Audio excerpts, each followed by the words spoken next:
할렐루야. 요즘 이제 차를 보면 많은 내장 기기들이 있습니다. 그 중에서도 우리 내비게이션이 여러 가지 예쁘게 그리고 좋은 디스플레이어로 장착되어 있는 것을 보게 되는데, 여러분들 혹시 이 내비게이션이 언제 상용화되었는지 아십니까? 2005년도부터 내비게이션이 상용화되었습니다. 제가 2003년도부터 우리 용산에 있는 신흥교회에서 유년부를 시작으로 초등부 이렇게 1년씩 사역을 하고 2005년도에 중등부 사역을 하게 되었습니다.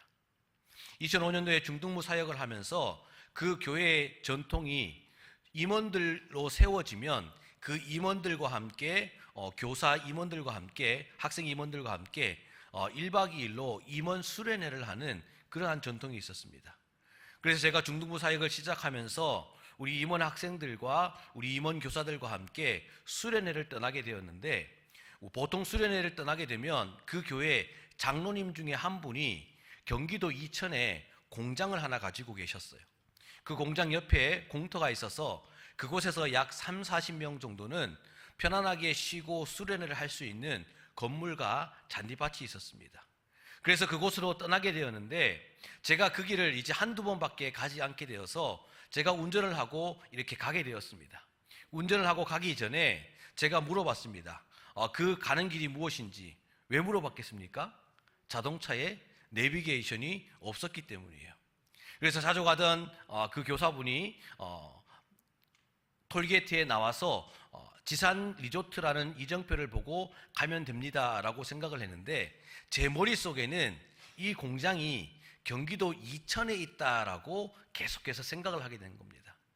그래서 덕평 톨게이트를 나왔습니다. 여러분들 사진을 보시면 여러분들 저 사진이 덕평 톨게이트 나오자마자 보게 되는 이정표와 갈림길입니다. 오른쪽으로 가면 어디입니까? 이천입니다. 왼쪽으로 가면 지산 리조트입니다. 제가 어느 쪽으로 갔을 것 같습니까? 네, 제 마음에는 이전에 길을 알려줬던 그 집사님의 이야기는 들리지 않았습니다. 이 공장이 이천에 있기 때문에 이천으로 가면 된다라고 생각을 하고 자신 있게 덕평 톨게이트에 나와서 우회전을 했습니다. 그리고 열심히 달려갔습니다. 그런데 3분, 4분이 지나고 5분이 지나도 마을과 교회가 나와야 되는데 나오지가 않는 겁니다. 그랬더니 뒤에 함께 타고 있던 교사분이 이렇게 이야기하는 겁니다. 전도사님, 길을 잘못 든 것 같습니다. 그런데 제가 어떻게 이야기했을 것 같습니까? 아닙니다. 제가 이천 방향을 보고 제가 그곳으로 갔기 때문에 이 길이 맞습니다라고 당당하게 이야기했던 겁니다. 그런데 시간이 지나서 도착할 쯤이 되어야 되는데 도착할 기미가 보이지 않는 겁니다.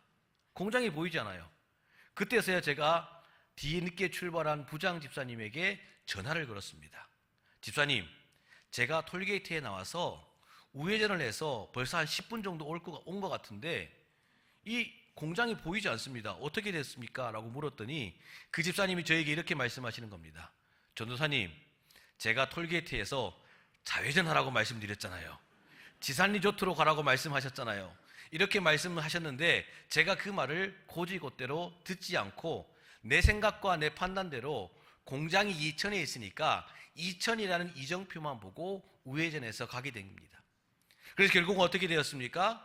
시간이 늦게 되었고 그 시간이 늦어짐으로 말미암아서 일정에 차질을 빚는 그러한 일들이 생겨나게 된 것입니다. 여러분들, 이 말씀이 어떻게 보면 오늘 우리가 방금 읽은 이 시편 78편 말씀과 비슷한 말씀이 아닐까라고 생각합니다. 우리는 살아가다 보면 완전한 잘못된 길을 걸어가는 경우가 있습니다. 유턴해서 돌아가야 되고 혹은 많은 지체됨과 많은 어려움이 발생할 수도 있습니다. 그런데 왜 이런 일이 생겼습니까? 우리가 방향을 몰라서도 아니고 우리가 이정표가 없어서도 아닙니다.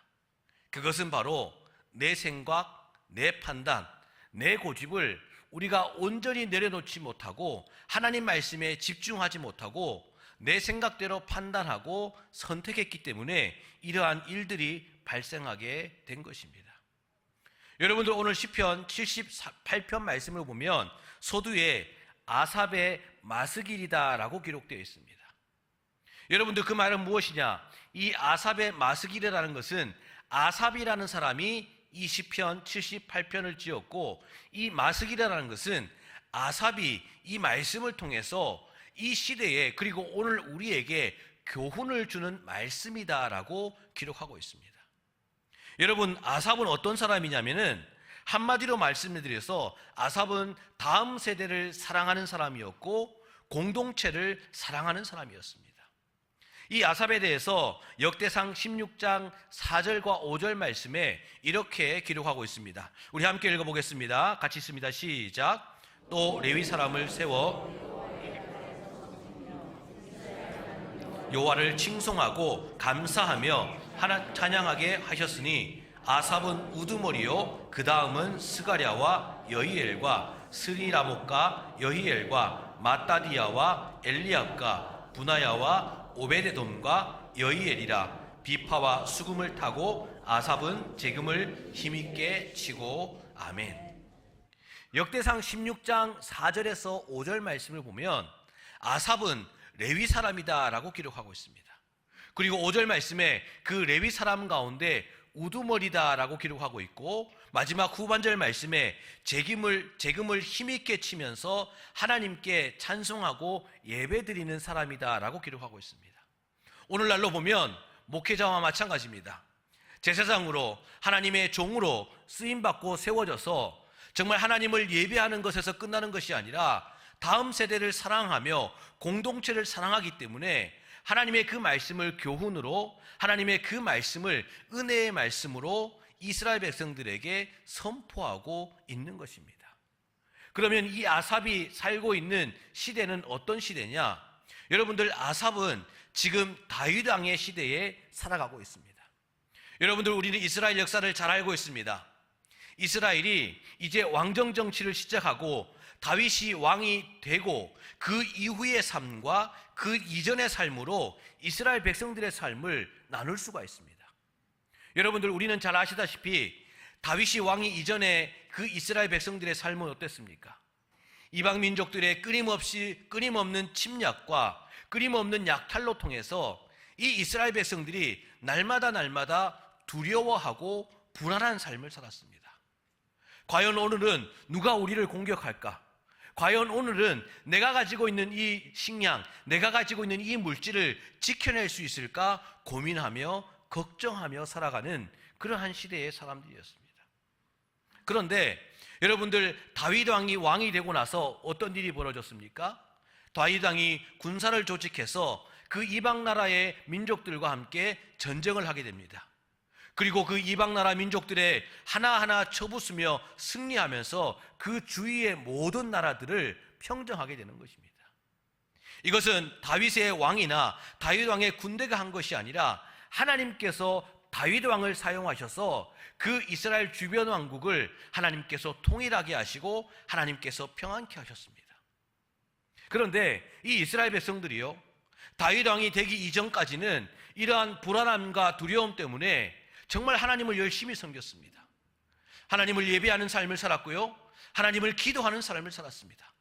어떻게 하면 오늘 하루를, 어떻게 하면 이 나라와 이 위기를 견뎌나갈까, 이겨나갈까 고민하며 걱정하며 기도하는 삶을 살았습니다. 그런데 다윗 왕이 되니까 이들이 교만해지기 시작한 겁니다. 하나님께서 우리를 지켜주시고 보호해 주셨는데 그것을 망각하고 지금 나의 힘과 나의 능력으로 나의 이 모든 재산들을, 나의 이 모든 공동체를 지켜내고 있다라고 착각하고 있는 게 되는 것입니다. 그래서 오늘 8절 후반절 말씀에서도 이렇게 기록하고 있습니다. 그들의 조상들 곧 완고하고 패역하여 그들의 마음이 정직하지 못하여 그 심령이 하나님께 충성하지 아니하는 세대다라고 기록하고 있는 겁니다. 다윗 왕이 왕으로 세워지고 그 다윗의 왕을 통해서 이스라엘의 주변이 평안하게 되니까 그들이 완고해지고 패역해지고 심지어는 하나님께 충성하지 아니하는 그러한 세대가 되게 된 것입니다. 그래서 오늘 시편 78편 말씀을 통해서 이 아삽은 오늘 이렇게 하나님께 말씀을 선포하고 있습니다. 이스라엘 백성들에게 말씀을 선포하고 있습니다. 우리 1절과 2절 말씀을 함께 읽어보겠습니다. 1절과 2절입니다. 시작. 내 율법을 들으며 내 입의 귀를 기울일지어다. 내가 입을 열어 비유로 말하며 예로부터 감추어졌던 것을 드러내려 하니. 아멘. 이 이스라엘 백성들에게 번영이 찾아왔지만 신앙은 약해지기 시작한 겁니다. 이들에게 평안이 찾아왔지만 이들에게 기도의 소리가, 하나님의 말씀을 읽는 소리가 줄어들게 되는 것입니다. 그래서 오늘 아삽은 1절 말씀을 통해서 내 백성이여 내 율법을 들으며 내 입의 말에 귀를 기울여라 라고 말씀하고 계시는 겁니다. 1절 말씀에 이 말씀을 들으라라는 것은 단순히 하나님의 말씀을 듣는 것에서 끝나는 것이 아니라 하나님의 말씀을 들었으면 그 말씀에 순종하며 그 말씀대로 살아가기 위해 노력하는 삶을 살아라라고 말씀하고 계시는 겁니다. 그리고 더 중요한 것은 2절 말씀에 기록하고 있는데 2절 말씀에 이렇게 기록되어 있습니다. 내가 입을 열어 비유로 말하며 예로부터 감추어졌던 것을 드러내려 한다라고 기록하고 있는 것입니다.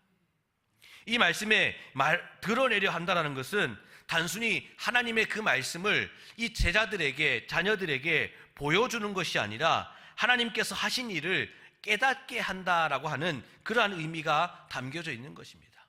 그리고 더 중요한 것은 감추어졌던 것을 드러낸다라는 것입니다.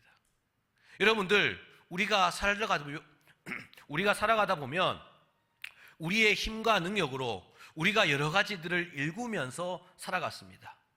특별히 우리의 가정, 우리의 자녀들, 내가 열심히 땀 흘려 일하고 내가 최선을 다해 일하면서 우리의 가정을 일구었습니다. 무엇보다 우리의 자녀들, 내가 열심히 양육하며 기도하며 키웠습니다. 그런데 이 모든 것 내 힘과 내 능력으로 한 것이 아닙니다. 바로 하나님께서 은혜를 주시고 하나님께서 능력을 주셔서 이 모든 것을 감당했다라고 기록하고 있는 것입니다. 여러분들, 지난 3주 동안 위 목사님께서 출애굽기 14장 말씀을 통해 홍해에 관한 말씀을 하셨습니다. 여러분들, 출애굽기 14장 16절과 21절 말씀 보면 이런 말씀이 기록되어 있습니다. 모세의 손이, 그리고 모세의 손에 잡힌 그 지팡이가 홍해를 가르게 되고 그 동풍이 불어옴으로 말미암아서 그 홍해가 마른 땅처럼 되어서 마른 땅처럼 되어서 이스라엘 백성들이 그 홍해를 건너갔다라고 기록하고 있습니다. 여러분들, 이스라엘 백성들의 눈에 보이는 것은, 지금 우리의 눈에 보이는 것은 무엇입니까? 모세의 손입니다. 그리고 모세의 손에 잡혀있는 그 지팡이고 그 모세의 지팡이로 말미암아 갈라진 홍해이고 메마른 땅입니다. 그런데 여러분들, 중요한 것은 무엇입니까? 모세가 이 홍해를 갈랐습니까? 모세가 이 홍해를 메마른 땅으로 만들었습니까?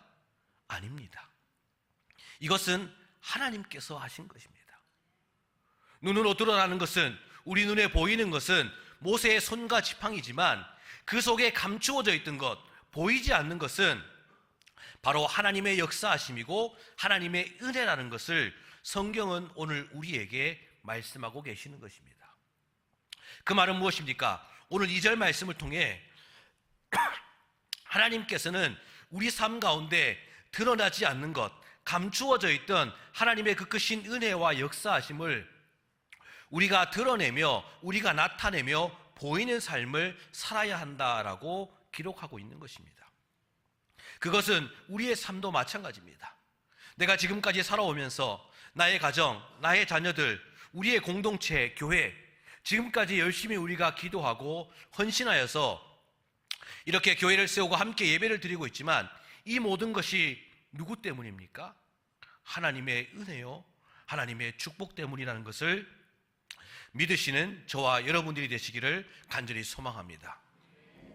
이렇듯 하나님께서는 아삽을 통해서 이 감추어졌던 하나님의 은혜와 하나님의 사랑을 드러내는 삶을 살라라고 말씀하고 계십니다. 그리고 더 나아가서 이 드러내는 삶을 전할 때 어떻게 전해야 되냐라고 말씀하고 계시는데, 오늘 4절 말씀에 이렇게 기록하고 있습니다. 우리 4절 말씀을 함께 읽어보도록 하겠습니다.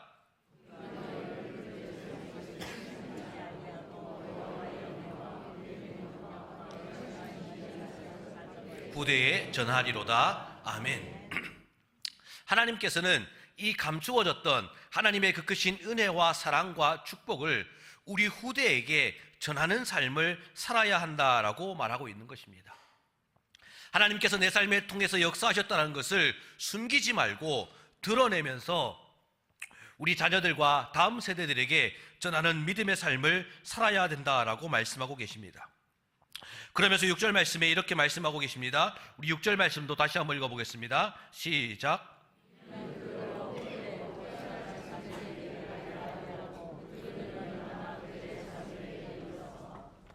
아멘. 오늘 이 6절 말씀에 이를 알게 하고라고 하는 표현이 있습니다.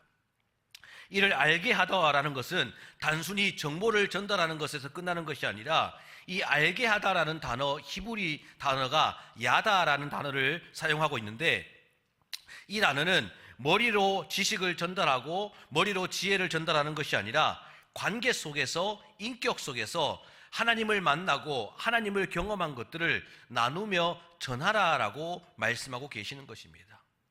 여러분들, 교육학적으로 단순히 지식을 전달하고 가르치는 것보다도 우리가 공동체 안에서 함께 그 지식과 함께 그 지혜, 더 나아가서 하나님께서 나를 통해서 역사하신 그 모든 것들을 함께 경험했을 때 더 큰 깨달음과 은혜가 있다라고 말씀하고 계시는 겁니다. 여러분들, 한 가지 예를 들자면 요즘 우리나라에 프로야구가 많이 인기가 있습니다. 그런데 이 프로야구보다도 여러분들 잘 아시겠지만 미국에서 진행되고 있는 이 메이저리그가 정말 많은 사람들에게 인기를 끌고 있습니다. 그 메이저리그 가운데도 여러분들 1990년 9월 14일에 정말 그 메이저리그 역사에 기록될 만한 일들이 생기게 되는데, 그것이 어떤 일이냐면은 그 프로야구 선수 가운데 켄 그리피 주니어라고 하는 선수가 있습니다. 이 켄 그리피 주니어라는 선수는 그의 아버지가 켄 그리피 시니어라고 해서 이미 이 주니어가 어렸을 때부터 야구 선수로 프로구단에서 선수 생활을 하고 있었습니다. 그렇기 때문에 이 켄 그리피 주니어는 태어날 때부터 아버지와 함께 야구를 했습니다. 야구를 경험하게 되고 야구장에 가게 되고 아버지의 연습 상대로, 또한 자신의 연습 상대로 늘 아버지와 함께 경험하며 이 야구를 자신의 삶으로 만들면서 경험했던 사람이었습니다. 그런데 1990년 9월 14일 날 어떤 일이 일어나냐? 이 켄 그리피 주니어가 시애틀 매니저스라는 그 구단에 이제 등록하게 됩니다. 그리고 그날 선발 선수로 이름을 올리게 됩니다. 그런데 이 자신의 아버지가 이 시애틀 매니저스의 같은 팀으로 선수 생활을 하고 있었는데, 그날 아버지가 앞에서 타자로 활동하고, 또한 자신의 아들이 그 뒤에 다음 타자로 활동하는 그러한 진기한 기록이 생겨나게 된 것입니다. 그런데 이 진기한 기록이 여기에서 끝나는 것이 아닙니다. 이 켄 그리피 주니어 아버지가 앞선 타석에서 홈런을 쳤습니다. 그래서 너무나도 기뻐하고 너무나도 축하하며 그 아버지가 홈을 밟고 더가웃에 들어갔습니다. 그리고 그 다음 타자가 누굽니까? 켄 그리피 주니어입니다. 그 켄 그리피 주니어도 그 상대 투수의 볼을 받아쳐서 홈런을 기록하게 되는 것입니다. 여러분들, 미국 메이저리그 역사상 이 아버지와 아들이 처음으로 선발 출전한 경기 있고, 더 나아가서 그 두 사람이 한 경기에서 연타석으로 홈런을 치면서 이 메이저리그 역사에 길이 남는 진기한 기록을 만들게 된 것입니다. 어떻게 이런 일이 가능했습니까? 바로 이 켄 그리피 주니어가 이 야구라는 것을 아버지와 함께 경험하면서 그 야구의 모든 것들을 내 삶으로 받아들였기 때문에 가능하게 된 것입니다. 그 말을 오늘 말씀을 통해서 우리 신앙에 적용해 보자면 어떤 말씀이 되는 겁니까? 우리의 자녀들과 함께 우리의 부모님이 하나님의 말씀을, 하나님의 은혜를, 하나님께서 내 삶을 통해서 역사하시고 인도하시는 그 모든 것들을 함께 경험하고 누리며 살아갈 때 이 우리의 자녀들, 우리의 다음 세대들이 더 큰 은혜와 축복으로 하나님의 사람으로 세워줄 수 있다라고 말씀하고 계시는 것입니다. 사랑하는 성도 여러분, 그 말씀은 무엇입니까? 우리가 우리의 삶을 통해서 하나님을 경험하고 하나님을 바라보는 믿음의 삶을 살아야 한다라고 말씀하고 계시는 겁니다. 그래서 신약성경 히브리서 12장 2절 말씀에서도 믿음의 주여 또 온전케 하신 이인 예수를 바라보자라고 말씀하시면서 우리가 오직 함께 예수님을 바라보며 살아갈 때 그 크신 은혜와 축복이 있을 것이다라고 말씀하고 계시는 겁니다. 사랑하는 성도 여러분, 우리 자녀들과 함께 하나님을 바라보고 예수님을 바라보고 하나님의 그 크신 은혜와 축복을 충만하게 누리시는 저와 여러분들이 되시기를 간절히 소망합니다. 그렇다면 오늘 이 시편 78편 말씀을 통해서 이 아삽은 오늘 우리에게 우리 삶을 통해서 감추어졌던 하나님의 말씀과 은혜를 드러내라라고 말씀하셨습니다. 이 말씀을 드러내는 것에서 끝나는 것이 아니라 우리 자녀들에게, 우리 다음 세대들에게 함께 전하며 경험하며 하나님의 사람, 하나님의 백성으로 성장해라라고 말씀하고 계십니다. 그러면 오늘 이 말씀을 통해서 마지막으로 오늘 우리에게 붙들어야 될 말씀이 무엇이냐면은 우리 7절 소두에 이렇게 기록하고 있습니다. 그들로 그들의 소망을 하나님께 두며라고 기록하고 있습니다.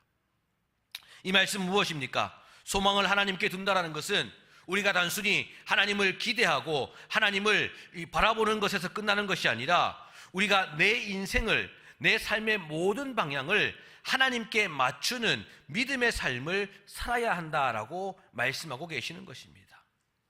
우리가 감추어졌던 것을 하나님께서 감추어졌던 것을 드러내고 우리의 모든 것들을 하나님을 향하여 한 걸음 한 걸음 나아감으로 말미암아서 우리가 하나님께서 보여주신 그 이정표에 따라 살아감으로 말미암아 우리는 하나님께 주신 축복과 은혜를 풍성하게 누릴 수 있다라고 말씀하고 계시는 것입니다. 그래서 앞서 히브리서 기자도 바로 예수를 바라보는 삶을 살아야 한다라고 기록하고 있는 것입니다. 여러분들, 영국의 수많은 스포츠들 가운데 여러 가지 많은 스포츠들이 인기가 있지만 많은 사람들이 좋아하고 즐겨하는 스포츠가 뭐냐면은 조정 경기입니다. 정확하게 이야기하면 더 보트 레이스라고 하는 경기입니다. 이 경기는 무엇이냐면은 1829년도부터 시작된 경기로서 영국에 있는 그 템즈 강을 이 캠브리지 대학과 옥스퍼드 대학이 그 조정 경기를 통해서 6.8km의 레이스를 하는 경기입니다. 지금 보시는 저 사진이 지난 4월 4일과 5일 양일간에 치러진 바로 더 보트 레이스 2026인 것입니다. 여러분들, 이 조정 경기의 조정 보트를 보면 8명의 선수들이 타서 각자 자신의 노를 힘껏 젓고 있습니다. 그런데 여러분들, 그 노를 잡고 있는 그 선수들 앞에 누가 있습니까? 한 사람이 앉아 있습니다. 그 사람을 콕스라고 이야기합니다. 여러분들, 저 지금 저렇게 노를 젓고 있는데 이 8명의 노를 잡고 있는 선수들은 이 콕스만을 바라봅니다. 자신의 배가 뒤로 가지만 그 뒤를 바라보지 못하고 오직 콕스 한 사람을 바라보고 있는 겁니다. 저 콕스가 지시하는 대로, 저 콕스가 가라는 대로 템포를 조정하고 방향을 조절하며 페이스를 조절하게 되는 것입니다. 우리의 삶도 어떻게 보면 이 조정 경기와 마찬가지가 아닐까라고 생각합니다. 여러분들, 우리는 가정에서, 우리는 교회 공동체에서 각자 맡겨진 일들이 있습니다. 때로는 기도하는 일, 때로는 선교하는 일, 때로는 봉사하는 일, 때로는 자녀를 양육하고 때로는 밖에 나가서 사회에서 돈을 벌어오는 그러한 일들을 하게 되는 겁니다. 각자 맡겨진 여러 가지 일터, 여러 가지 활동들이 있지만 가장 중요한 것은 무엇입니까? 그 8명의 선수가 이 콕스라는 한 사람의 지도와 인도에 따라 힘을 합하고 호흡을 맞춰야 되는 것처럼 우리 믿음의 신앙인들은 각자의 자리에서 최선을 다해서 살아가야 되지만 가장 중요한 것, 우리의 삶을 인도하시고 우리의 삶과 함께 하시는 그 예수 그리스도의 인도하심과 성령님의 인도하심과 함께 해야 된다라고 말씀하고 계시는 것입니다. 그 조정경기의 콕스라는 것은 어떻게 보면 예수님이시고 하나님이시고 우리를 인도하시는 성령님이다라고 볼 수가 있는 것입니다. 오늘 주님은 우리에게 말씀하고 계십니다. 나를 바라봐라. 세상을 바라보는 것이 아니라, 사람을 바라보는 것이 아니라, 자녀를 바라보는 것이 아니라 바로 콕스 되시고 우리의 인도자 되시고 우리를 살펴주시는 주님을 바라봐라라고 말씀하고 계시는 것입니다. 그리고 더 나아가서 나에게 방향을 맞추어라라고 말씀하십니다. 나를 따라오라라고 말씀하고 계시는 겁니다. 사랑하는 성도 여러분, 오늘 우리는 이 시편 78편 7절 말씀에 기록되어 있는 것처럼 우리의 삶의 소망을 하나님께 두는 믿음의 삶을 살아가시는 저와 여러분들이 되시기를 간절히 소망합니다. 내 생각, 내 지식, 내 판단에 따라 이정표를 온전히 바라보지 못하고 오른쪽으로 가는 우를 범하는 것이 아니라 하나님의 그 음성을 세밀하게 듣고 하나님께서 말씀하시는 그때그때마다 순종하며 하나님의 말씀대로 우리가 그 길을 한 걸음 한 걸음 걸어나가는 저와 여러분들이 되시기를 간절히 소망합니다. 그래서 결국은 우리 모든 가정이, 우리 모든 자녀들이, 우리 모든 믿음의 성도들이 하나님의 나라와 하나님의 그 뜻을 향해서 한 걸음 한 걸음 걸어가며 하나님과 동행하고 하나님과 함께하는 저와 여러분들의 삶이 되시기를 주님의 이름으로 간절히 축원드립니다. 기도하시겠습니다. 하나님 아버지, 감사를 드립니다. 오늘 말씀을 통해 우리의 신앙의 이정표가 어디를 향해서 가는지 다시 깨닫게 해주시니 감사를 드립니다. 지금까지 우리의 삶을 돌아볼 때 내가 잘해서 여기까지 온 것처럼 생각했던 교만한 마음을 이 시간 내려놓게 하여 주시옵시고, 온전히 우리의 삶 가운데 감추어졌던 하나님의 말씀과 은혜를 우리가 따라가는 믿음의 삶을 살아갈 수 있도록 주님 역사하여 주시옵소서. 하나님, 우리의 자녀들과 우리의 다음 세대, 하나님 우리의 교회와 우리의 모든 공동체가 온전히 하나님과 동행하며 하나님께서 인도하시고 하나님께서 말씀하신 그곳을 향해 열심히 다른 박질치며 열심히 달려가는 믿음의 성도들 될 수 있도록 주여 도와주시고 함께하여 주시옵소서. 특별히 어린이 주일을 맞이하여 우리의 자녀들이 하나님을 아는 세대를 넘어서 하나님을 경험하는 세대가 되게 주여 도와주시옵시고, 우리의 모든 자녀들과 함께 하나님을 경험하며 하나님께 나아가 결국에는 우리가 하나님과 함께 살아가는 믿음의 여정을 살아갈 수 있도록 주님 도와주시고 함께해 주시기를 간절히 바라오고 나며 예수님의 이름으로 간절히 기도드리옵나이다.